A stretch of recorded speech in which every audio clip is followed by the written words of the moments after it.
Bismillahirrahmanirrahim. Assalamualaikum warahmatullahi wabarakatuh. Bismillahirrahmanirrahim. Nawaitu ta'lima wa ta'lim wa nafa'a wa intifa'a wa mudhakara wa tadhkir wal ifadata wal istifadah wal hatha ala tamassuki bi kitabillah wa sunnati Rasulullah sallallahu alaihi wasallam wa du'a ila huda wa natadakhalu wa jalla wa tadi wa qubli wa thawabi. Allahumma ja'alna hajjan mabrura wa sa'yan mashkura wa dhamman maghfura wa tijaratan lan tabur. Allahumma ja'alna hajjan mabrura wa sallallahu ala sayyidina Muhammad wa ala alihi wa sahbihi walhamdulillahi rabbil alamin. Bismillahirrahmanirrahim. Alhamdulillahi rabbil alamin. Wassalatu wassalamu ala asyrafil anbiya'i wal mursalin wa ala alihi wa sahbihi ajma'in. Qala Allah ta'ala fi kitabil aziz ba'da a'udzu billahi minasy syaithanir rajim. Wa la ta'kulu amwalakum bainakum bil batil ila akhir ayat surah Baqarah ayat 184. Janganlah kamu makan harta di antara kamu dengan cara batil.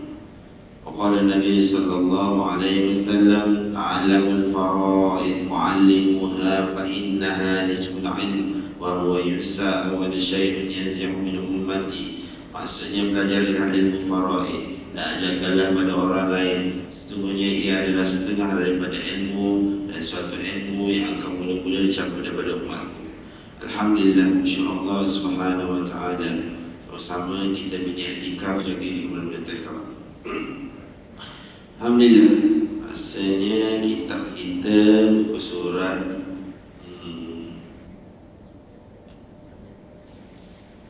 itu buku surat surat 20 surat 20 kepentingan belajar faraid saya ajar itu, maknanya kat sini dia beritahu dah kepentingan belajar faraid. Dan surat 24 daripada hadis an Abi Kilabah Anas radhiyallahu anhu qala qala Rasulullah sallallahu alaihi wasallam afradukum Zaid ibn Sabit akhraja Ahmad. Pada sini hadis menyebut di kalangan kamu orang yang lebih pandai ilmu faraid ialah Zaid ibn Sabit. Jadi sahabat Rasulullah 4 orang Amirul Mukminin, dia tak merupakan pakar dalam bab faraid, dan sekali jatuh pada seorang saja sahabat Zaid ibn Sabit. Sebab itu dalam bab ilmu faraid ini bukan semua orang pakar. Saya sendiri pun walaupun saya mengajar bukanlah saya pakar, ada lagi orang pakar.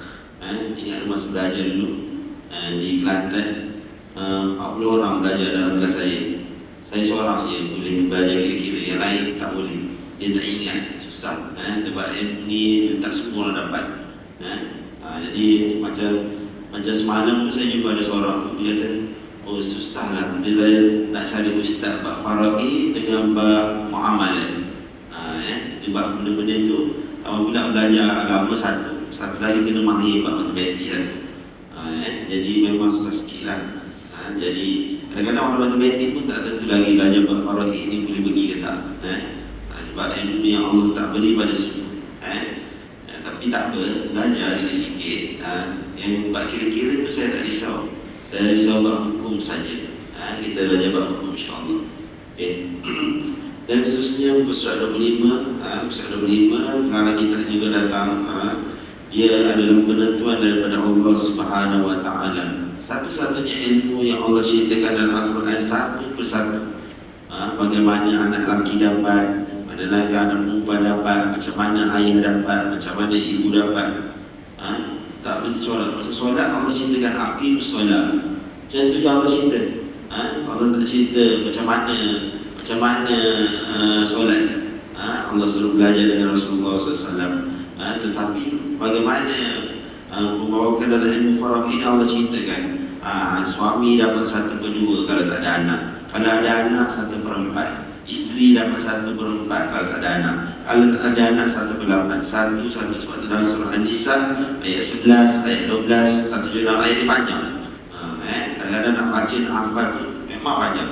Kecuali orang faham makna dia kena senang sikit. Dan buku surat 27,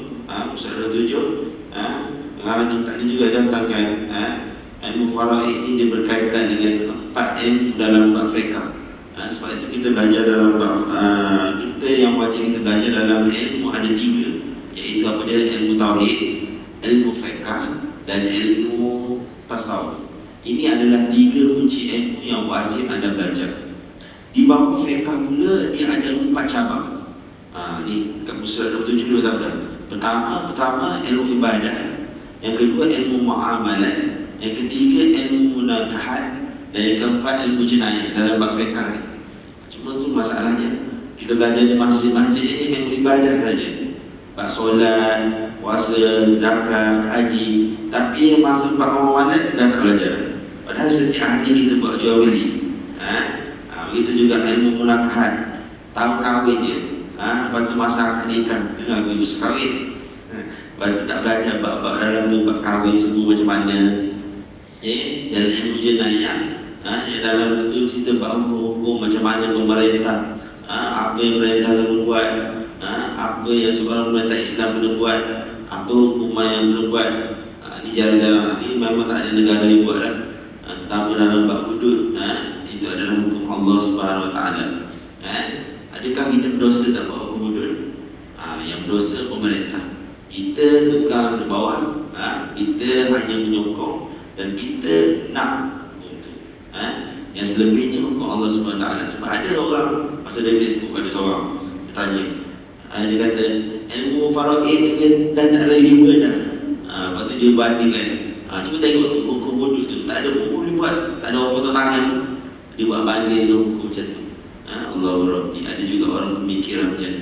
Sepatutnya kita tetap sokong apa hukum hudud, apa semua hukum Allah Subhanahu Wa Taala. Tetapi kita tak ada kuasa untuk melaksanakan. Tapi untuk bab faraid kita ada kuasa. Kita yang menentukan hukum, kita yang buat hukum, kita yang buat jalankan hukum bab faraid. Jadi kalau kita tak buat memang berdosa. Tetapi kalau untuk hukum hudud itu pemerintah, dia tanggung dosa. Okey.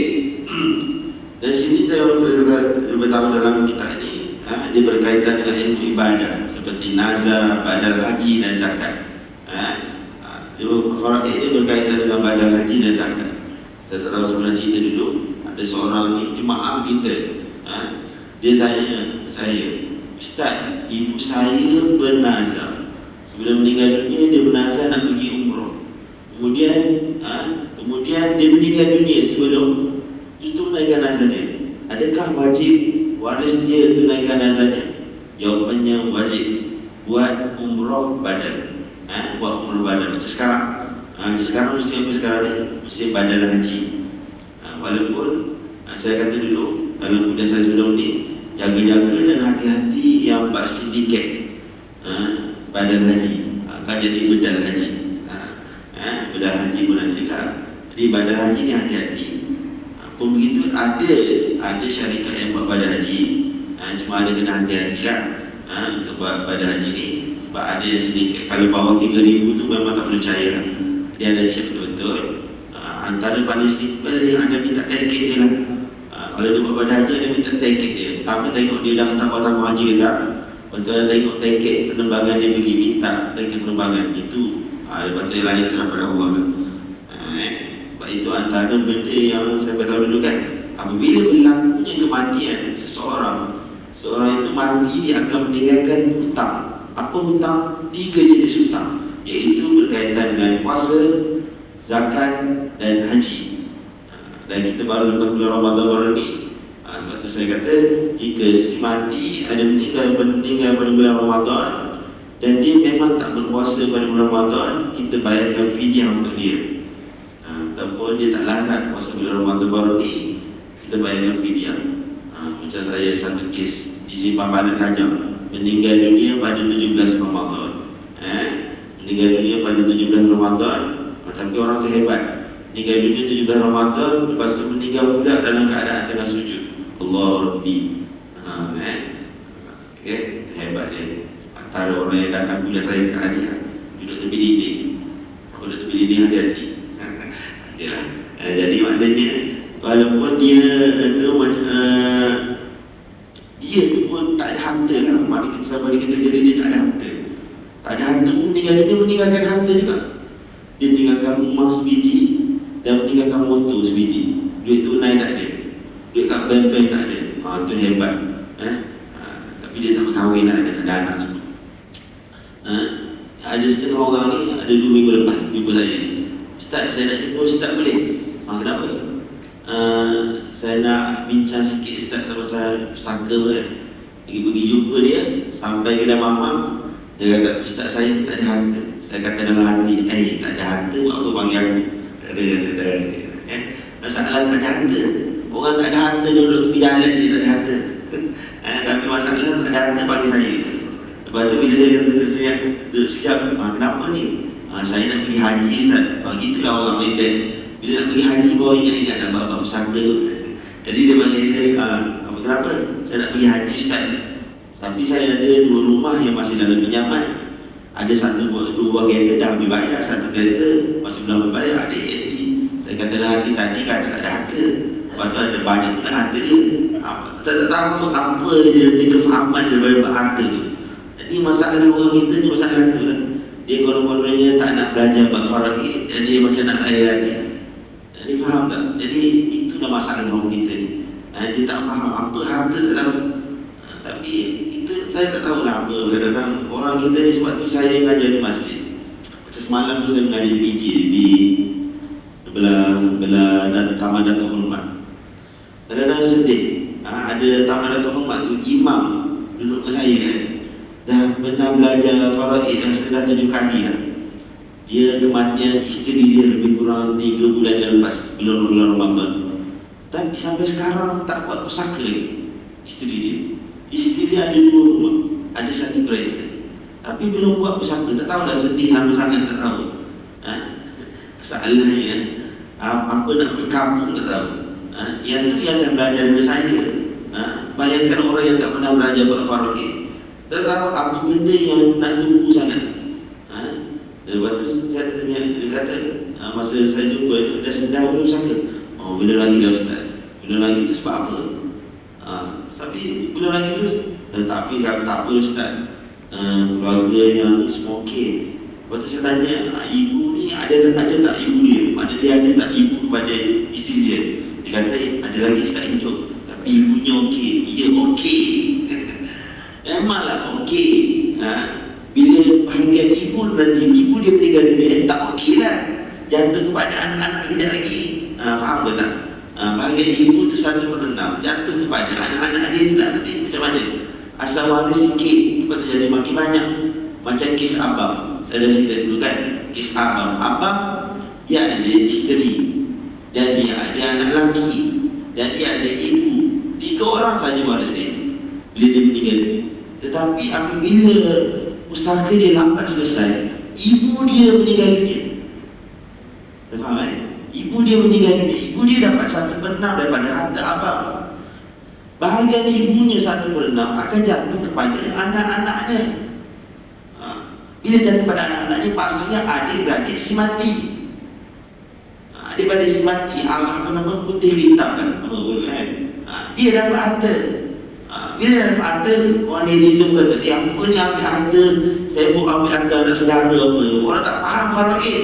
Dia bukan ambil bahagian harta, bahagian suami isteri dia ke, bahagian anak lelaki ke, dia ambil bahagian ibunya. Tu dah jadi 2 lapis, dia panggil 2 lapis. Tu tak kira lagi kalau adik-beradik lelaki dia ada meninggal dunia pula, jadi 3 lapis. Ada pernah tengok ke 25 lapis kira faraid? Yang mati tahun 1920, kita kena kira faraid dia daripada 1920. Allah. Bukan dia mati tu sebab mati tu tak selesai pusaka. Jadi baru sekarang nak kira. Jadi susah, rumit. Sebab itulah antara benda yang kita kena selesai pusaka. Kadang-kadang mati, meninggal dunia, yang mati lapis-lapis ni meninggal dunia bukan sebab mati tak urus pusaka lambat, tapi meninggal sebab kemalangan. Meninggal sebab kemalangan, jatuh mati sekaligus 4 orang. Tapi kita akan tengok siapa mati dulu. Sebab tu dapat mati, dapat kita tengok. Dia kena faham. Kemudian dia berkaitan dengan ilmu nazar, sama juga.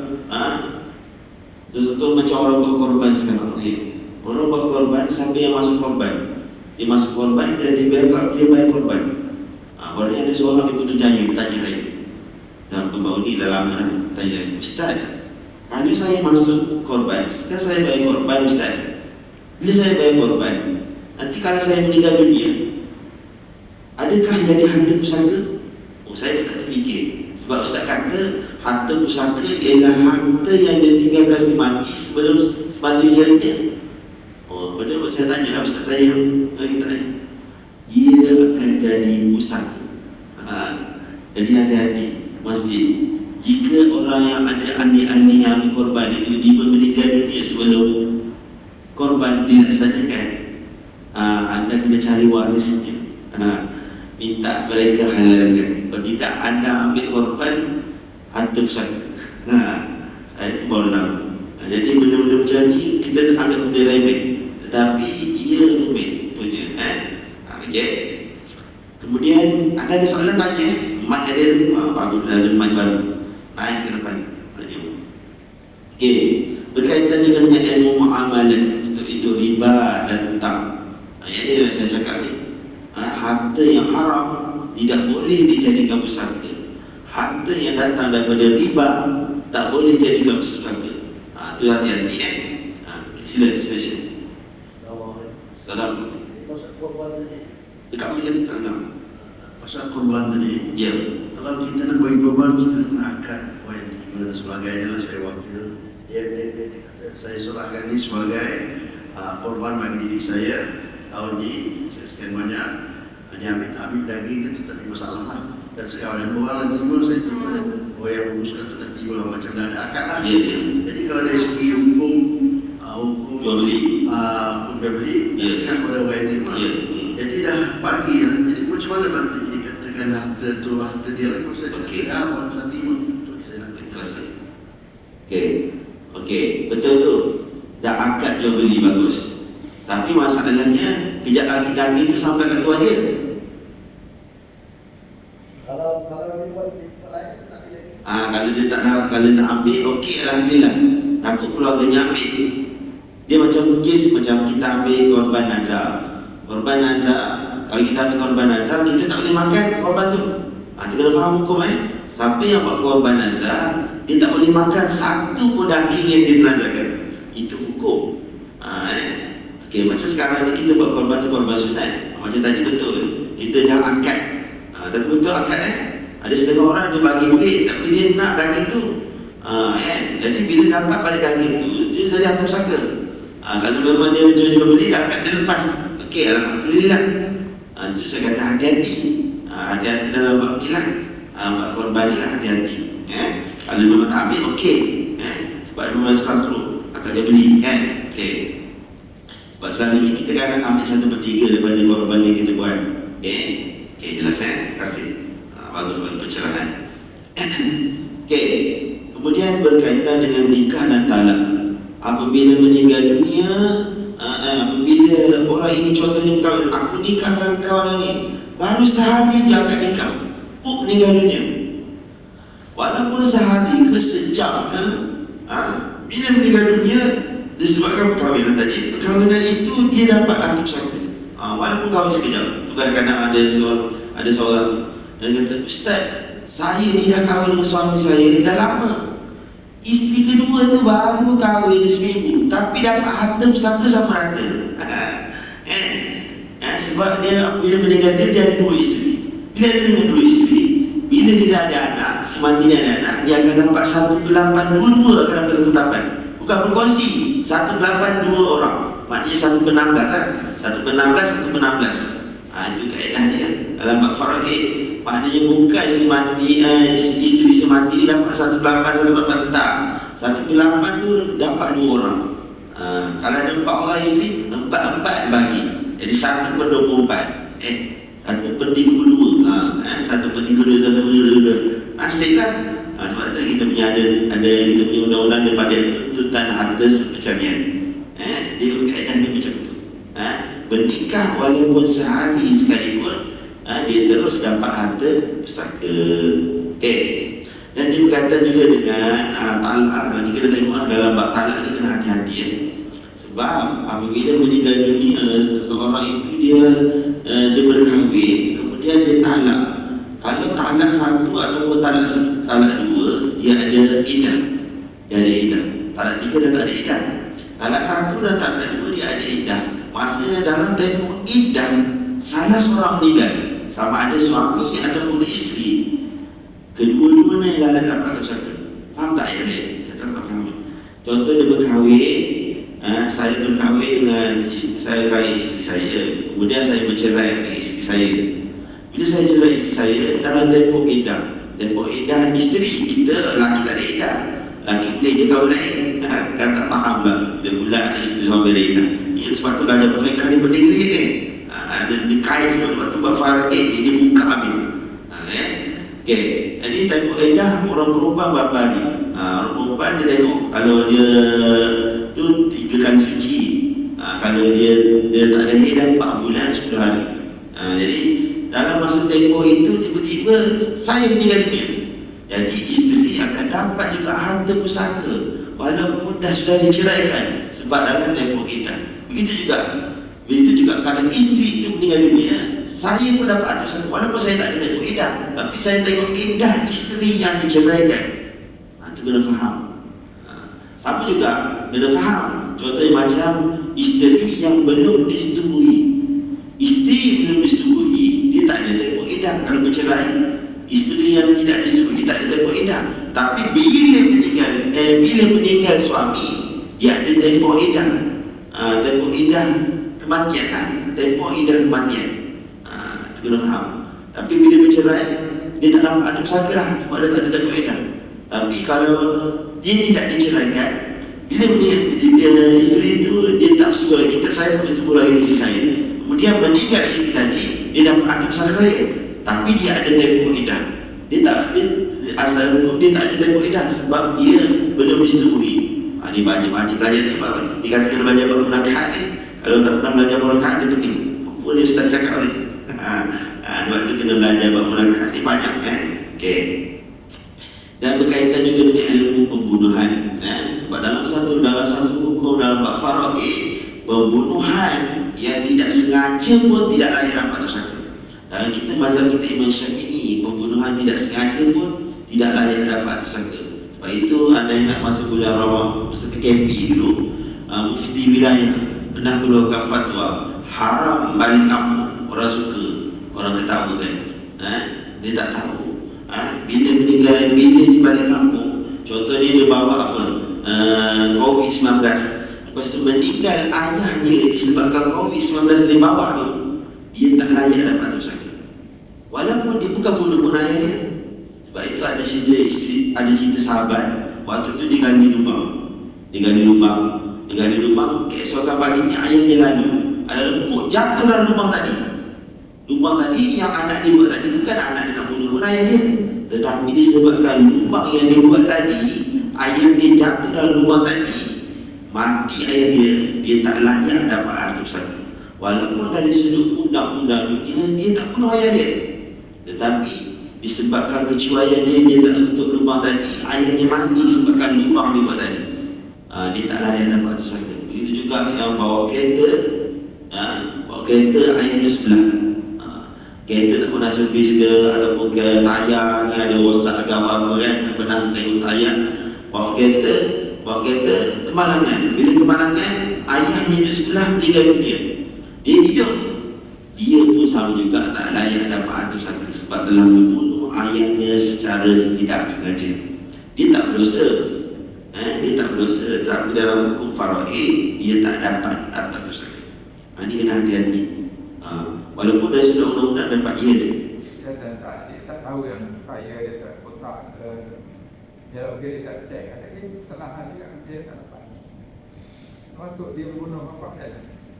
Okey, kalau contohnya dia memang dah servis kereta, tayar dan elok semua dia memang okey, tapi terlibat juga kemalangan. Yang tu tak kira pembunuhan saja. Tapi ni kereta tak pernah servis, tak pernah cek, dia cuai tak pernah buat kereta dia tertidur. Tu dia kira pembunuhan sengaja. Dalam mazhab kita, mazhab lain tak, mazhab kita saja. Kalau nak bunuh mazhab lain boleh kan? Ini kaedahnya lah. Sebab pembunuhan dalam mazhab ini dia jaga sangat. Dia memang hati-hati. Pembunuhan tidak sengaja pun tak tersangka.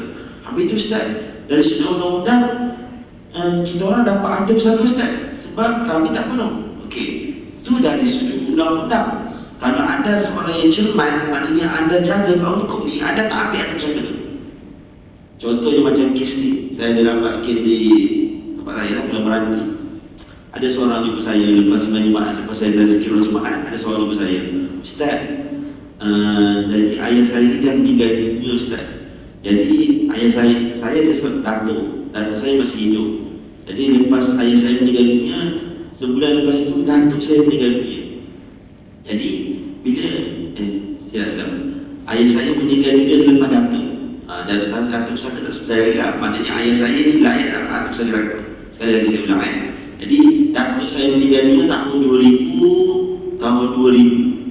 Kemudian ayah saya meninggal dunia tahun 2001. Maknanya setahun lepas tu ayah yang meninggal dunia. Okey, maknanya ayah dia dapat datuk pusaka tak? Dapat. Tetapi ayah dia pesan dekat dia kata jangan ambil harta pusaka datuk. Jangan ambil harta pusaka datuk. Saya kata kenapa? Ayah saya ada pesan, dia kata ayah ni bukan anak sah taraf. Anak bukan sah taraf. Maknanya dia tahu dia ni anak zina. Ni jarang-jarang ni orang nak tu. Ini sebab tu dia kata ini berdasarkan keimanan saja. Sebab anak tidak sah taraf, dia tak layak dapat harta pusaka ayahnya. Walaupun ayahnya dah isaf, mungkin dia maksud ayah datuk dia pernah berzina dengan neneknya, tetapi dia isaf, dia kahwin dengan nenek dia. Ya, walaupun kahwin, anak yang kedua tu anak tetap anak zina. Boleh saja diberikan, tapi dalam hukum dia tak layak dapat pusaka. Ini jarang-jarang kita jumpa orang macam ni. Kadang-kadang zaman-zaman dulu siap tu kan nama bin lagi. Allah Rabbi, Astagfirullahaladzim. Nama bin, nama bin boleh dapat atas pusaka lagi. Itu jaga hati-hati, haram. Sebab tu kita kena jaga ni bahawa undang-undang ni, undang dunia kita tengok valid tak dengan hukum akhirat. Yang ni kita tak guna. Okay. Jadi sama macam kes ni, kena hati-hati dalam bab pembunuhan yang tidak sengaja.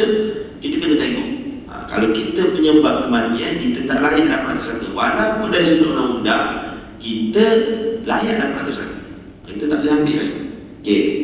Dan dia berkaitan juga dengan ilmu matematik dalam bab faraid, berkaitan dengan matematik. Sebab tu kalau ustaz yang tak mahir bab matematik, dia susah sikit nak belajar faraid, susah sikit lah. Nak tengok 1 per 2, 1 per 3, 1 per 4, 1 per 8, susah sikit. Dan berkaitan juga dengan ilmu nasab keturunan. Yang ni saya kata ni, dalam bab faraid ni dia suruh kenal saudara-saudara. Kenal saudara. Macam yang meninggal dunia yang saya cerita tadi, yang disimpan balak tu meninggal dunia 17 Ramadan. Tapi dia meninggal dunia, dia tak berkahwin. Dia tak ada anak lelaki. Bila tak kahwin, tak ada anak lelaki, tak ada anak perempuan. Ayah pun tak ada, ibu pun tak ada. Lepas tu dia meninggal dunia, hanya tinggalkan 5 orang adik-beradik perempuan saja. Bila tinggalkan 5 orang adik-beradik perempuan, 5 orang adik perempuan hanya menghabiskan harta dia 2 per 3 saja. 2 per 3 dia harta dia. 1 per 3 pergi mana? Belum lagi ke Baitul-Mal. Kena cari dulu. Saya kena cari dulu ayah ni ada adik-beradik tak? Cek ayah tak ada adik-beradik. Ayah anak tunggal pula. Cek pula datuknya. Datuknya ada adik-beradik, tapi memang datuk dia dah mati. Saya kena cek adik-beradik datuk. Dia kata adik-beradik datuk tak tahu lah ustaz. Mana berapa orang tak tahu. Allah susah juga. Kalau dia sebab kalau adik-beradik datuk ada, saya kena cek bawah adik-beradik datuk tu ada anak lelaki tak? Anak lelaki dia akan habiskan harta 1 per 3 tadi.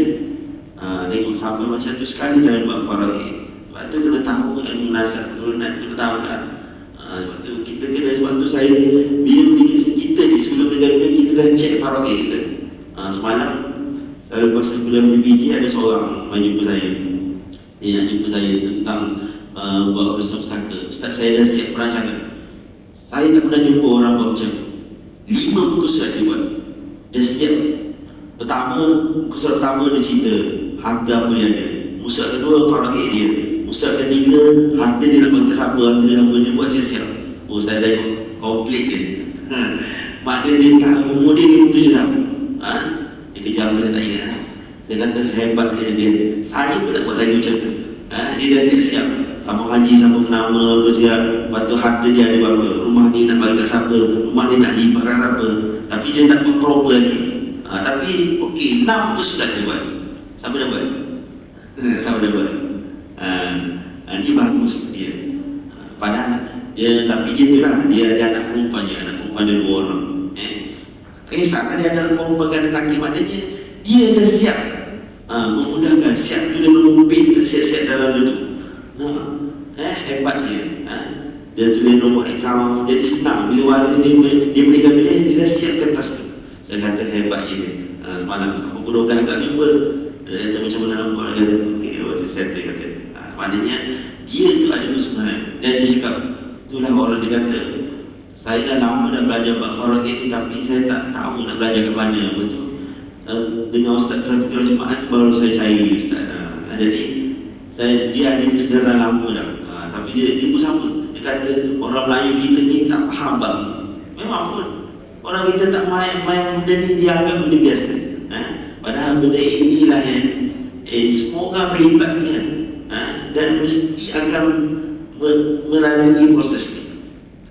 Cuma cepat, lambat, susah, senang. Jaga hati-hati. Okey, kemudian berkaitan juga dengan ilmu kedoktoran. Dalam bab faraid ini berkaitan juga dengan ilmu kedoktoran. Sebab apa? Apabila meninggal dunia, contohnya meninggal dunia dalam kemalangan, memang dalam berita diberitahu 4 keluarga mati serentak, tapi polis yang akan tentukan siapa mati dulu. Sebab tu dekat siji kematian dia beritahu berapa mati dulu. Kejap isteri mati dulu. Masa tu lah kira faraid. Contohnya suami mati dulu, lepas tu isteri itu walaupun hidup satu saat, dia akan mewarisi harta suami dia. Dia kira faraid dia. Lepas tu isteri pula mati, anak pula dapat harta, kira pula anak tu akan dapat harta ayah dia dengan ibu dia. Dia dapat faraid dia macam tu. Jadi kalau polis tu dia salah tulis laporan, dia main hitam je, polis berdosa. Polis berdosa. Bawa pergi ke forensik pula, doktor pula bagi keputusan siapa mati dulu. Doktor pun tak faham bab faraid, dia main hitam juga, main ikut je, tak apalah, keluarga tamu dah semua mati, dia pun main hitam je sampai mati dulu. Dia pun tak berdosa juga, doktor pula tak berdosa. Pergi pula dekat hakim dengan peguam pula, hakim peguam pula buat main-main ni sendiri, relax je, dia pun bagi keputusan salah.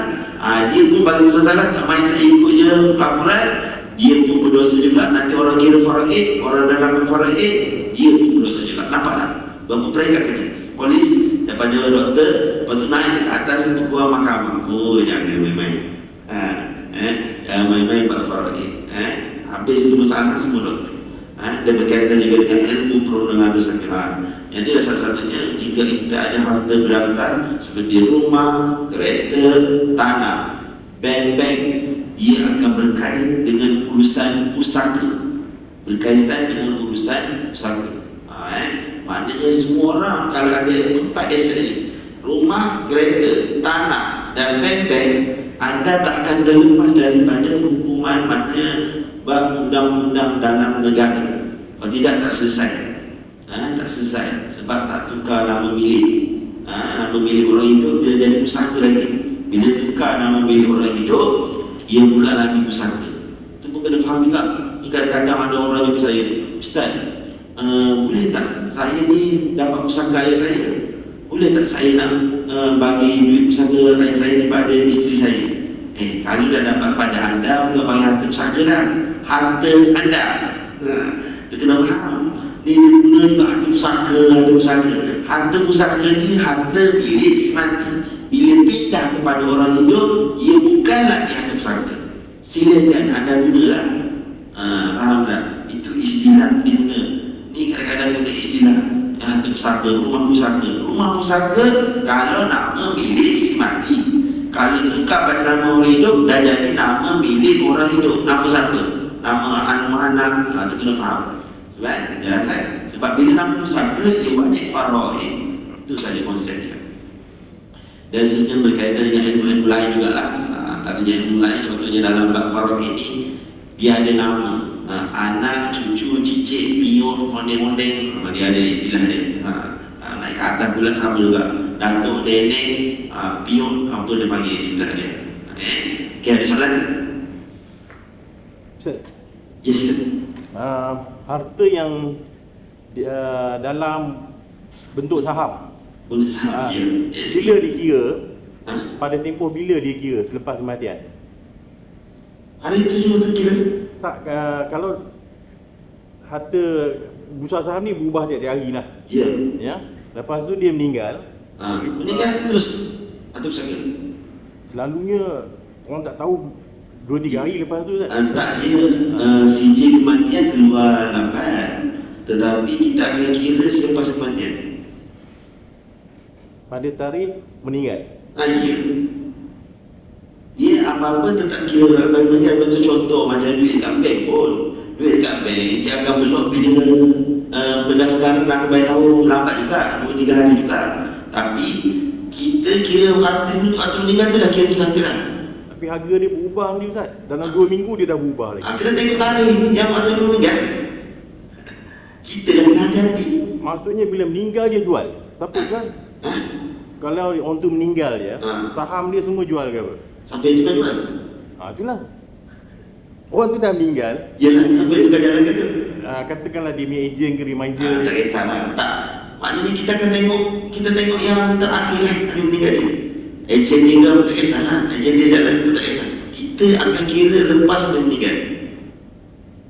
Tapi kan nanti keluarkan duit tu nanti bila yang kita dah proper dah mati.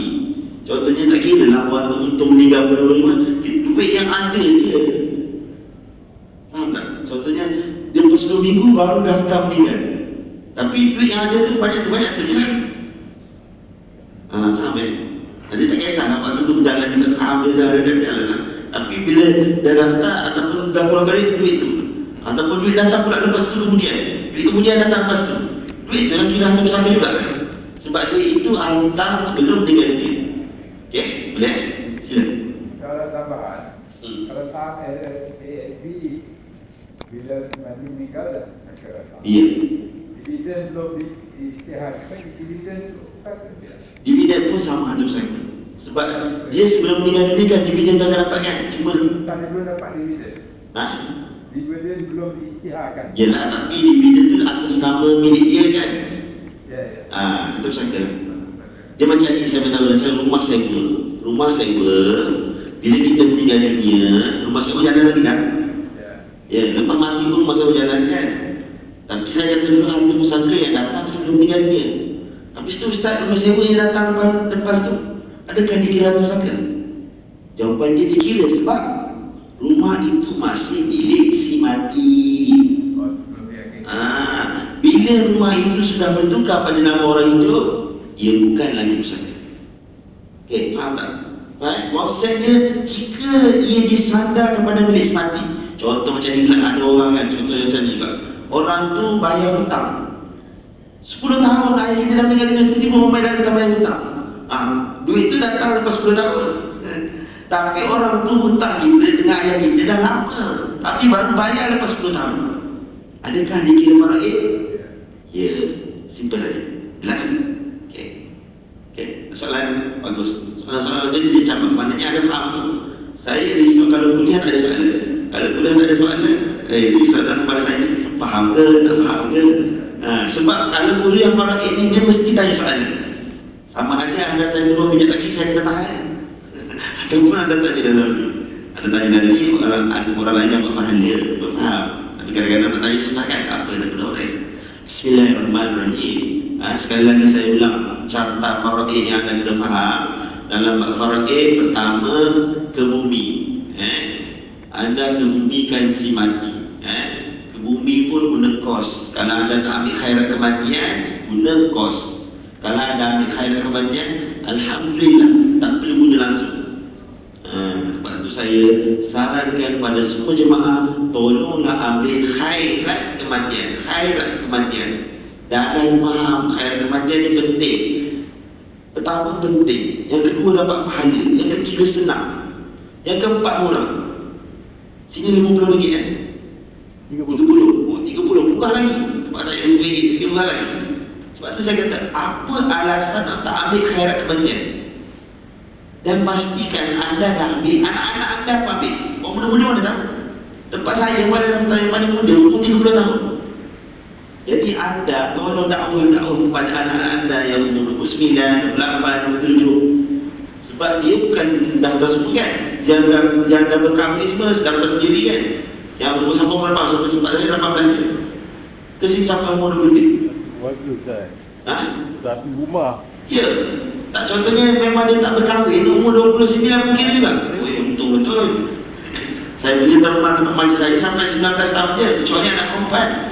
Anak perempuan dia duduk dalam rumah tu kira tak apa.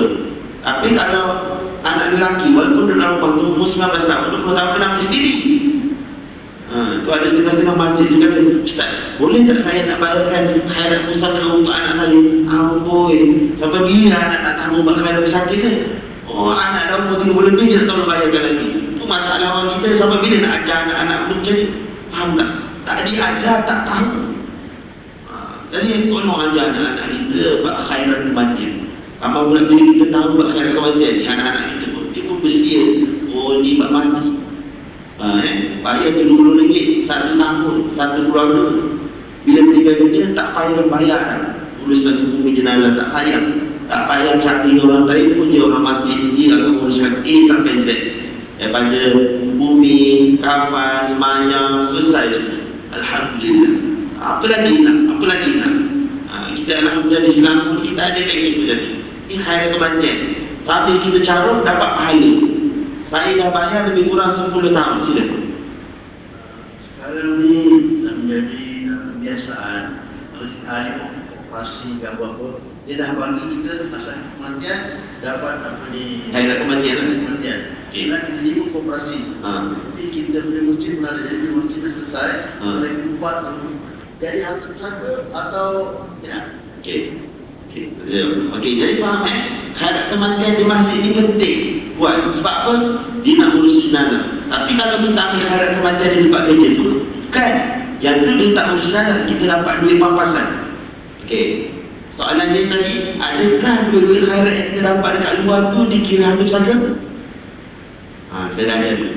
Harta pusaka ialah harta peninggalan si mati yang bersama dengan si mati sebelum meninggal dunia.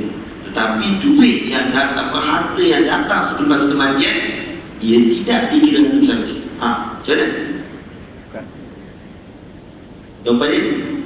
Harta pusaka ke tak? Bukan. Dia bukan harta pusaka. Sebab itu dia pampasan yang kita dapat tu, itu bukan harta pusaka. Dia sama macam contoh saya cakap kan, bila meninggal dunia kita letak tabung, walaupun dapat 2 juta sekalipun, itu bukan harta pusaka. Okay, tengok catat. Lepas tu ke bumi. Ke bumi pula. Hutang. Saya dah tahu dulu kan, bila meninggal dunia selesai ke bumi. Lepas tu hutang Allah, hutang manusia. Kemudian tuntutan harta sepencarian. Tak nampak? Apa sih? Saya ingin balik. Okey. Tak hafal lagi ke? Saya dah tulis banyak kali lagi. Okey, harta sepencarian. Okey, saya tak ada makan macam ni kalau buat kalau tak buat tak payah. Okey, kalau tak buat tak payah. Kemudian wasiat. Wasiat nanti kita akan belajar nanti yang kali Wasiat pun sama juga. Wasiat kalau tak ada tak payah. Dua ni kena ada. Harta sepencarian mesti di mahkamah syariah Sya'alam. Syariah negeri kena buat. Yang ni wasiat ni kalau si mati buat. Kalau si mati tak buat tak payah. Okey. Kemudian yang ni pengurusan pusaka. Okey, pengurusan pusaka. Yang ni sama pegang pentadbir. Contohnya orang tu, tapi yang ni kalau orang itu meninggal dunia, dia ada harta rumah, kereta, tanah, bank-bank. Jadi pentadbir ni penting ni. Tu saya suruh nanti anda nanti pentadbir pada keluarga anda. Dah nanti belum?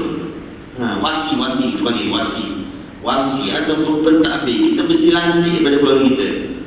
Sebab bila kita lantik awal, barulah dia bersedia. Macam saya, ayah saya lantik saya. Kalau lepas saya meninggal dunia, anak nombor 3 ambil alih. Adik saya nombor 3 sekarang, kalau dia pun nak belajar bab pusaka, bawa dia belajar bab faraid. Sebab dia takut nanti kalau saya meninggal dia kena urus pusaka. Nampak tak? Sebab dia kena dilatih. Kalau dia yang lain, adik-adik saya 7 orang. Yang 7 lain buat tak tahu. Sebab apa? Tak dilatih, relax. Faham ke tak? Bila dilatih baru bersedia. Okey. Ni pengurusan pusaka ni dia guna kos. Anda kena faham benda ni guna kos. Naik turun pusaka kecil, naik minyak, guna minyak. Jadi ni orang malam buat ni. Sebab tu kadang-kadang saya tanya, nak buat sendiri ke nak guna syarikat? Nak guna syarikat pun guna duit, tak kisah. Mana menggunakan duit harta pusaka yang tinggalkan? Jangan guna duit sendiri. Anda gunakan sahaja duit pusaka yang tinggalkan. Boleh? Boleh. Cuma kena tengoklah, jangan guna lebih-lebih kan? Sebab tu kadang-kadang senang. Kalau kita tak ikut termakan harta, kita guna syarikat. Tak payah benih-benih. Gunakan duit pusaka. Barulah harta dibahagikan ikut faraid. Tengok kat mana faraid ni. Jauh lagi ni faraid ni. Sini baru bahagia harta itu faraid. Orang mati-mati sampai sebut faraid. Dia pula tak sampai ke sini ni. Lambat habis.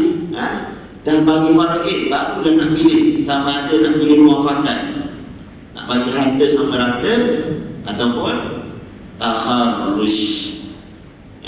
Maksudnya lepaskan hak. Tengok, ini cara faraid ni. Sebab itu bila meninggal dunia kena buat khutbah pusaka.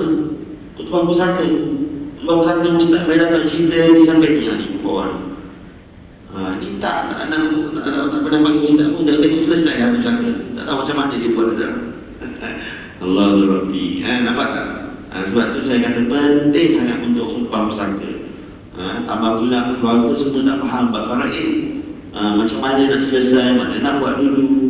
Macam mana anda bagi Ustaz buat tahlil, macam tu lah juga anda bagi Ustaz untuk urus pusaka.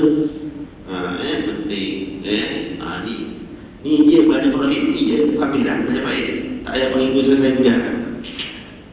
Cuma dalam bab-bab tu anda kena tengok sikit-sikit je. Sikit-sikit jelas Ada soalan? Ada? Okey. Jadi ada saya nak tunjuk cerita dia ni. Okey, jadi macam saya cerita dulu, apabila meninggal ada seorang ni, saya dah ceritakan dulu kan, dalam episod dulu. Seorang ibu dia ada anak 5 orang. Saya bawa lagi sekali cerita ni. Seorang ibu dia ada anak 5 orang. Dia ada 4 orang perempuan. Dia ada seorang lelaki.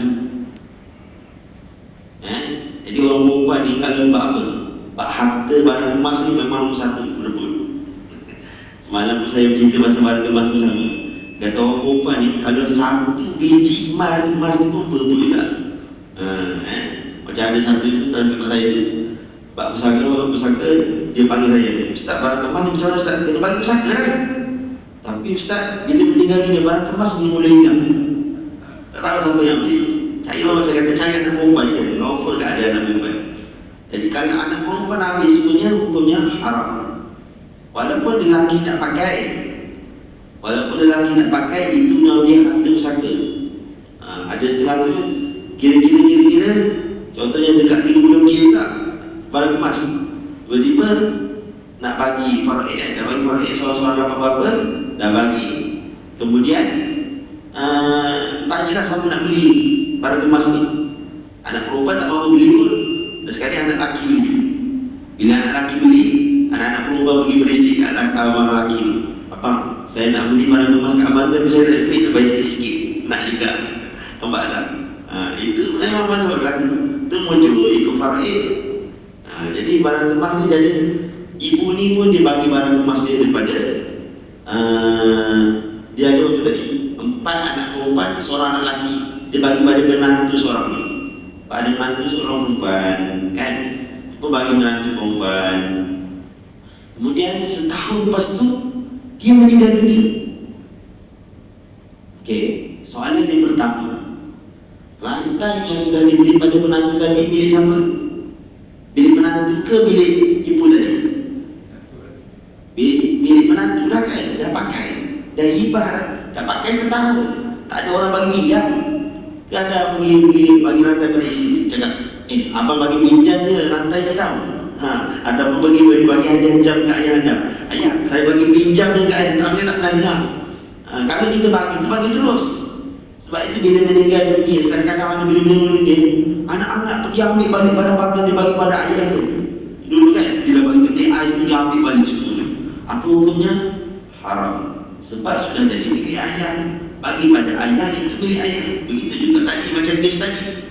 Dah bagi pada menantu. Memang dah pakai ke menantu dah. Jadi 4 orang kakak ni tak pernah belajar faraid. Tapi mati mak dia pandai sebut faraid. Belajar masjid pun tak pernah belajar faraid. Mati pandai sebut faraid. Dia kata kurang time pesaka. Tengok. Tapi menantu ni belajar faraid. Menantu ni belajar faraid. Dia berkata tak apalah. Anda tengok kalau 4 kakak tadi dia ambil rantai yang dipakai oleh menantu tadi macam desing. 4 orang kakak tadi dia ambil 4 orang kakak tadi dia ambil rantai daripada menantu dia. Apa hukumnya? Haram. Sebab dah jadi milik menantu. 4 orang kakak tadi dia ambil rantai daripada menantu tadi. Apa hukumnya? Haram. Sebab dah jadi milik menantu. Tapi tengok situasi yang kedua, menantu tadi dia berfikir, ya Allah, kalau aku tak lepaskan rantai ni, confirm anda tak boleh teka filem Melayu. Tak boleh kan? Kalau dia tak bagi rantai ni, apa confirm je? Takkan nak kata cerita. Anda kena cerita teka buat filem faraid ni. Saya ada 40 episod ni, ni baru 1 episod. Confirm bergaduh kan? Bila bergaduh putus silaturahim. Confirm. Ramai tak balik kampung, tak jumpa adik-adik. Betul tak?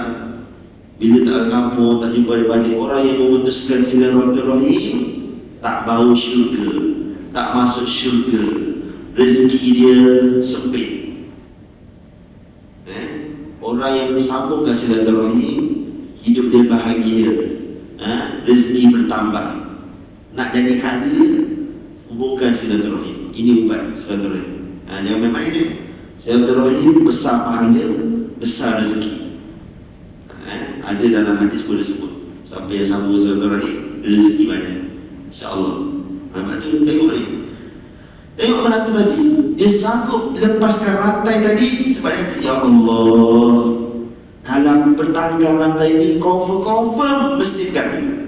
Tapi tak apalah, mungkin yang 4 orang kakak dia jahil, dia halalkan dah. Sebab mungkin dia tak faham, bagi je lah. Bila bagi, apa jadi? Alhamdulillah tak bergaduh. Anda nampak tak? Sebab itu saya nak suruh anda belajar faraid, bukan semata-mata untuk dapatkan hak, bukan semata-mata untuk dapatkan hak, tetapi kita nak faham bahagian kita dapat pahala. Sila. Nanti saya faham cerita. Ini masa dapat perusahaan sebelum saya ada ambil tibalah pada ada video. Jadi sebelum saya meninggal, saya dah plan lah. Itu pun ada asas kamu menggunakan dalam sikit. Jadi dah selesai dari segi katalah keseluruhan kita sana. So semasa dah meninggal, so saya ada ilmu sikit, saya boleh abang saya ada. So abang saya pun keputusan yang pasti kan. So masing-masing ada hak. Pasal kita ada adik-adik, kita tak perlu kita kata okey lah. Macam mana kita masuk kalau Inggeris kita ada menerima hotspot ataupun kumpulkan dalam siapa yang belajar akaun ataupun pembelian harta ni, dalam undang kalau dia belajar dia mesti ada. Juga masukkan dalam kumpulan untuk dibagi balik. Jadi yang Ustaz kata lebih kurang macam tu saja lah. Tapi dalam tu ada juga satu adik angkat. Adik angkat ni adalah saudara tapi angkat dia tak hak faraid. Tak ada hak faraid. Dia dah masuk, kita boleh bagi semua. Dan saya dah bagilah kalau saya ikut. Dia boleh bagi semua kata dengan tidak mengambil kira ada yang bukan ahli faraid. Itu boleh atau tidak? Bagi saya dah buat lah. Ya, pasti saya dah tanya banyak orang dan saya buat. Pengetahuan saya setakat tu je lah. Dan titik-titik yang 25 tak masuk sangat. Itu saya jawab. Bagi sambung cerita tadi. Jadi mana tengok macam mana tadi? Dia ni memang dah dapat hak dia, tetapi dia lepaskan. Dia kata apalah sangat dengan rantai ini, dengan berbanding dengan silaturahim yang dia dapat. Nampak tak? Dia lepaskan balik rantai tadi, alhamdulillah. Terus tak ada apa-apa masalah. Sama lah semalam ada soalan, ada seorang ni kat PJ ni, saya tak tahu, dia memang bergaduh dengan keluarga dia pasal tu saya bergaduh dengan abang dia. Dia kata, Ustaz, adakah berdosa saya nak mempertahankan hak yang saya dapat dalam faraid? Dia tanya. Saya tahu dia memang bergaduh dengan abang dia. Nasib lah saya cerita dah mulai ikut dia, terasa tak rasa. Sampai sekarang bergaduh dengan abang dia dalam bab ni, sebab dia kata abang dia ni, dia ambil harta ayah dia tak beritahu kita orang tu masih kecil lagi, dia ambil hak. Ya, memang abang itu berdosa, tetapi dalam satu ketika, ya, kita ambil hak kita dan kita lepaskan balik. Sebab cerita pusaka dia, banyak cerita dia. Ada peti tengok, orang yang selalu lepaskan hak, dia dapat hak faraid, dia lepaskan hak, rezeki dia bertambah. Tapi orang yang ambil hak orang, pusaka akan jadi saka bagi dia. Sama ada keluarga dia tak tenang, anak dia sakit, tengok tak percaya? Percaya, kita tengok. Ada tengok tadi. Saya dah dapat banyak kes, saya tengok. Okey, jadi macam Tuan Haji tadi diceritakan. Okey, contoh macam Tuan Haji tadi ceritakan, dia dah dapat ni, sampai kat sini dia dapat faraid dia. Okey, sebab tu saya nak tekankan dulu. Pertama, anda dah selesai sini, anda dapat faraid, anda dapat faraid anda. Okey, bila anda dapat faraid anda, lepas tu anda nak bagi pada anak angkat ke, ataupun bagi orang lain ke, nak bagi balik pada ibu ke, tak kisah. Tapi anda ambil dulu hak anda. Mengikut kita sebab itu hukum Allah. Kita ikut dulu hukum Allah. Tilka hududullah. Ini adalah hukum Allah. Ini kadang-kadang faraid dia ada ibu, dia ada anak lelaki, anak perempuan. Lepas tu abang yang sudah kata, kita bahagilah semua pada ibu. Tak boleh. Ibu ada bahagian dia. Kita ambil dulu bahagian kita. Lepas tu sampai nak bagi pada ibu tu, bagi je lah. Tu kena faham. Ni kadang-kadang dia paksa semua bagi pada ibu. Jangan. Ibu ada bahagian dia. Kita tak tahu dalam adik-adik ni ada kekurangan masing-masing. Mungkin ada yang kurang rezeki, ada yang nak guna duit. Itu hikmah Allah buat faraid. Jadi sampai nak bagi pada ibu, bagi. Dia pertama dia dapat hak faraid dia, dapat satu pahala ikut Allah. Yang kedua dia sedekah pula pada yang lain, dia dapat satu lagi pahala. Dia tu kena faham. Dia sama juga contoh macam orang jumpa saya, Ustaz, boleh tak saya nak gunakan duit tahlil, nak buat makan, saya gunakan duit pusaka untuk makan tahlil. Saya dah kata dulu, apa hukumnya? Haram. Saya dah kata dulu, haram menggunakan duit pusaka untuk makan tahlil, haram menggunakan duit pusaka untuk bersedekah, haram menggunakan duit pusaka untuk wakaf. Duit pusaka saya tak kata duit anda. Duit pusaka tu haram, sebab dia ada hak ni keturutan. Kalau dah dapat pada anda, silakanlah anda buat. Sebab tu ada seorang, 5 orang main rumah saya. Itu 5 adik-adik tu. Ustaz, ayah kami ni gaduhnya, kami 5 orang ni dapat harta pusaka ayah saya. Jadi kami 5 orang ni semua bersetuju, Ustaz, nak gunakan duit ni, duit pusaka ni untuk makan tahlil. Saya kata tak boleh, haram. Saya kata kalau nak juga, kutip seorang 100 dapat 500. Pergi beli makanan. Bila tanya kutip duit, kau guna duit kau dulu boleh tak? Sekarang ni siapa yang auta? Saya tanya, siapa yang auta? Nampak? Islam itu jaga daripada amal. Nampak? Kami betul-betul ikhlas. Katanya kutip duit, nampak tak? Pergi. Nanti dapat dosa ke, ambillah dosa ke pula. Ni pandai-pandai pula, dia pula nak payah hukum. Nampak tak? Islam itu dia ajar satu step. Nampak cantik Islam pun. Islam tak memberati umat dia nak buat makan tahlil, silakan. Padahal makan tahlil itu sunat, dapat pahala, silakan. Tapi jangan guna duit pusaka, guna duit sendiri. Okey, faham? Okey, sampai ni kita cakap kita perlu soalan. Ya, tadi balik perang kemas ibu tu. Sebelum dia meninggal, kata dia ada 3 anak perempuan. Dia dah akikah, dia kata kamu ambil usaha, kamu ambil dia. Jadi dia kata, tapi nak makan masa dia boleh pakai, tapi dia akan ambil serap lepas dia meninggal. Okey. Macam mana? Sebab dia dah niat tak beritahu lah secara Okey, soalan last case dia. Kita dah tadi. Alhamdulillah Nabi. Tak, ini ustaz. Kalau saya ini ustaz, lebih baik itu ada Macam ni? Ini waktu yang kita lebihkan ini ustaz. Okey. Ya nanti. Kita pakai masa. Okey. Yang saya maksudkan bila kita semua dah tahu lelaki 2, perempuan 1. Ya. Kita ada 9 orang. Ya. Kita tahu. Tapi sebelum tu saya suruh abang saya bincang, saya bagi tahu ilmu tu lah. Kita tahu kita semua ada hak. Nak ambil boleh ambil, tak ambil pun tak apa. Yang ustaz kata tadi. Ambil, dia tak boleh ambil. Baik dia pakai baik. Yang 2 boleh ambil. Tapi kita niat kita semua ustaz kata dah okey. Kita setuju nak bagi sama rata, tapi sebelum bagi sama rata, masing-masing kena rela bagi dia punya hak. Dalam kumpulan dia kena bagi tahu, dapat contohnya kita kira-kira dapat 6 juta, 6 juta, 3 juta, 3 juta. Dia tahu nilai. Ya. Jadi dah bagi tahu semua. Pasal sekarang ni ada adik angkat tak masuk tu. Adik tak boleh masuk dah. Maka dia dapat kita nak bagi dia sama rata juga. Dan pesan ini yang dah kena besok kan. Yang anak angkat tu dia tak termasuk lah. Okey. Tapi pasal kita nak bagi dia ihsan untuk yang tu sendiri-sendiri. Tapi itu sekarang kita masuk dalam sama-sama dulu. Tapi sebelum buat tu, kita dapat persetujuan. Saya ingat nama saya pasal dia yang sulung lelaki. Bagi tahu ini kita bagi ini sukarela. Tapi kalau sampai tak suka sekarang kita cakap. Kerana saya gunakan kata jangan sedetik dalam hati pun. Masa bagi ni ada keraguan selepas kita setuju. Apa? Untuk rumah ke duit? Semua. Apa pasal susah nak kira mak jemas ke apa kan. Bila kita dah bagi semua, kita kata harta yang jelas, ya, kita bagi sekian-sekian macam lagi. Yang mas kita tak mau lagi ambil. Tapi yang kita buat lelaki kita bagi dah bila dah masuk dalam konsul ataupun kumpulan tadi, kita setuju dulu, kita boleh bagi semua setuju kan. Kita setuju baru kita bagi. Jadi kita bila setuju, yang mas kita serah pada kumpulan antara dia. Macam mana dia bagi-bagi? Pasal kita tak mau senang kita. Macam tu. Mas tak kita dah setuju kita bagi itu dah setuju lah. Yang kita ada 9 orang ni, ada dua dengan satu pihak, semua dah setuju nak bagi semua masuk dalam kumpulan. Apa yang ada kalau boleh ada nilai ambil. Jadi kalau yang benda yang khas yang bukan cash, ya, kita bagi yang emas bagi ke perempuan, dia bagi sama dia. Daripada dia dia langsung itu. Okey, nama saya bagi nama saya. Terus yang cash kita akan bagi sama rata. Kalau ada sekarang 9 orang, tambah adik angkat ke 10, kita bagi 10. Dan itulah asasnya. Itu maksudnya dapat persetujuan untuk lupuskan hak. Dan setuju dan jangan bagi dalam hati pun. Lepas tu kita bagi. Okey. Ya, lah. Okey, tak apa dengar. Saya jawab soalan yang Datuk tadi.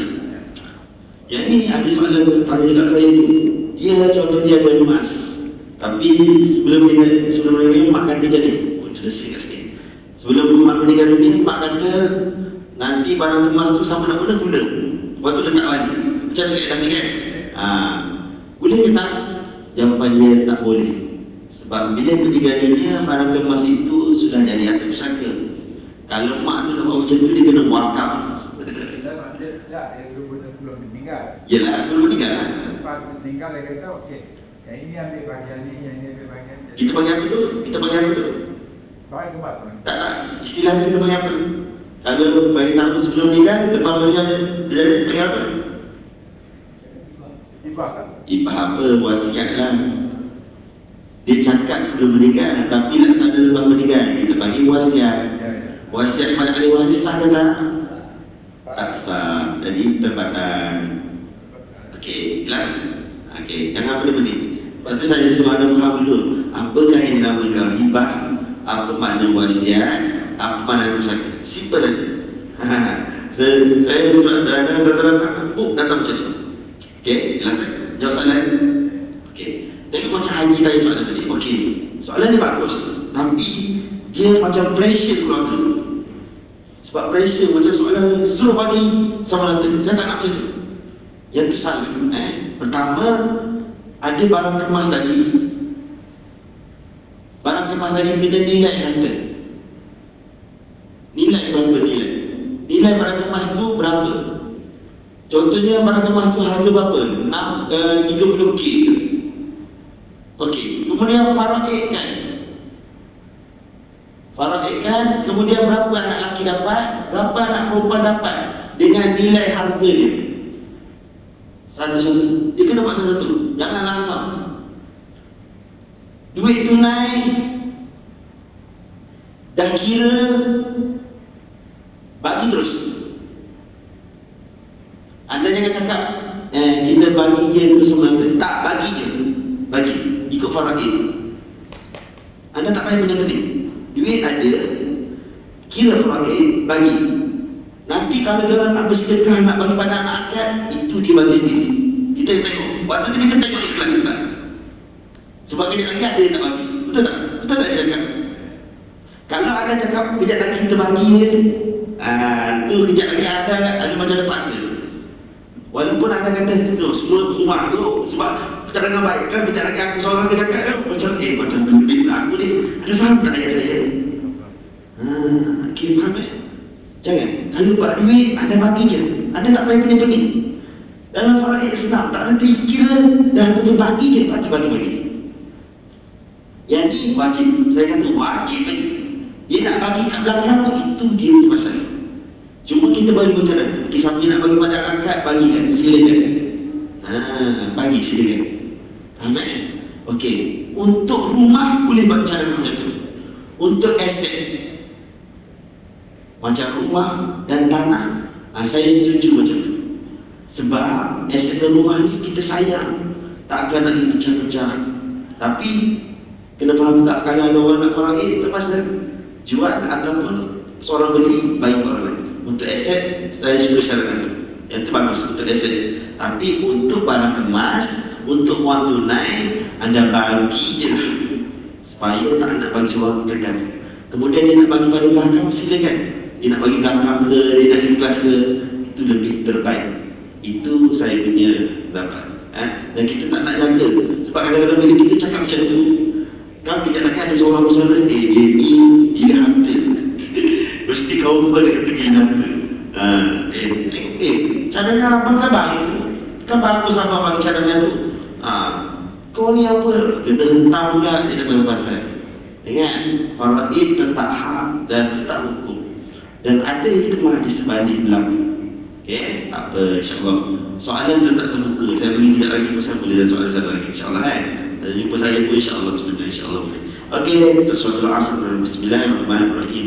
Wa al-asri innal insana lafi khusr illa alladhina amanu wa tawassaw bil haqqi.